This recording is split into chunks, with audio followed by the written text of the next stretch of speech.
নারী সংস্কার কমিটি সরকারের কাছে বেশ কিছু গুরুত্বপূর্ণ আবেদন করেছে।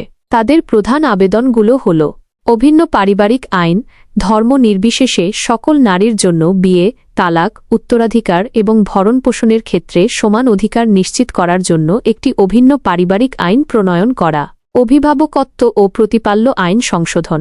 1890 সালের অভিভাবক ও প্রতিপাল্য আইন সংশোধন করে সন্তানের ওপর মায়ের সমান অধিকার প্রতিষ্ঠা করা। উত্তরাধিকার আইনে সমতা, মুসলিম ও অন্যান্য ধর্মীয় উত্তরাধিকার আইন সংশোধন করে নারীদের সম্পত্তিতে সমান 50-50 ভাগ নিশ্চিত করা। সংসদে নারীর প্রতিনিধিত্ব বৃদ্ধি, জাতীয় সংসদের আসন সংখ্যা 600-তে উন্নীত করে 300টি আসন নারীদের জন্য সরাসরি নির্বাচনের মাধ্যমে সংরক্ষিত করা।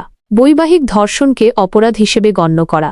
বৈবাহিক সম্পর্কের মধ্যে জোরপূর্বক যৌন সম্পর্ককে ধর্ষণ হিসেবে ফৌজদারি আইনে অন্তর্ভুক্ত করা। নারীবিদ্বেষী উপস্থাপনা বন্ধ করা।